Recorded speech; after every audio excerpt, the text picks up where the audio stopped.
Halo teman-teman, selamat datang di channel ini.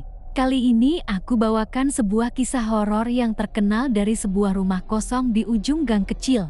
Katanya, sering terdengar suara tangisan anak kecil dari dalam rumah itu setiap lewat tengah malam. Cerita ini berjudul, Tangisan Anak Kecil dari Rumah Kosong. Matikan lampu, pakai headset, dan mari kita mulai.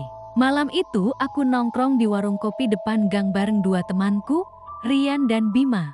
Dari sana, kami bisa melihat rumah kosong tua yang cat dindingnya sudah mengelupas, jendelanya pecah, dan pintunya selalu terkunci rapat. Aku pernah dengar cerita orang-orang, kalau jam 12 ke atas, sering terdengar suara anak kecil nangis dari dalam.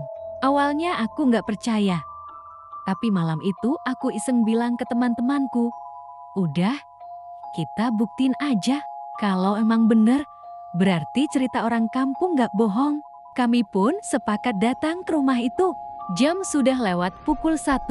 Begitu masuk ke gang, hawa dingin langsung terasa. Pohon besar di samping rumah membuat bayangan seperti sosok yang berdiri diam.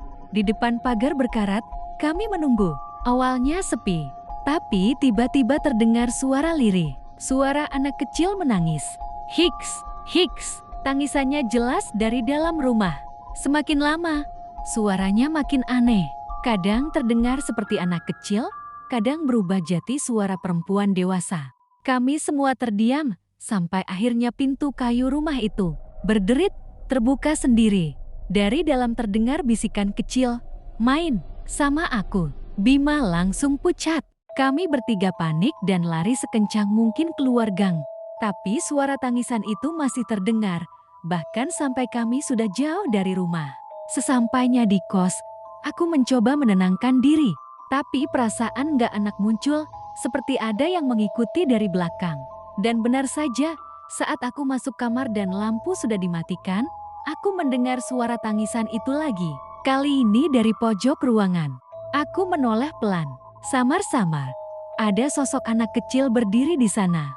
Rambut panjang menutupi wajahnya. Tangisannya makin keras, lalu berubah jadi tawa melengking. Sosok itu berjalan mendekat, langkahnya pelan tapi menyeramkan. Sampai akhirnya berhenti tepat di samping telingaku, lalu berbisik, "Aku sudah ikut pulang bersamamu." Gelap. Setelah itu, aku tidak ingat apa-apa lagi. Itulah kisah malam ini, tangisan anak kecil dari rumah kosong. Menurut kalian, apakah sosok itu benar-benar anak kecil atau sesuatu yang lain? Tulis pendapatmu di komentar. Jangan lupa like, share, dan subscribe supaya aku bisa terus bawain cerita-cerita horor lainnya. Sampai jumpa di kisah berikutnya.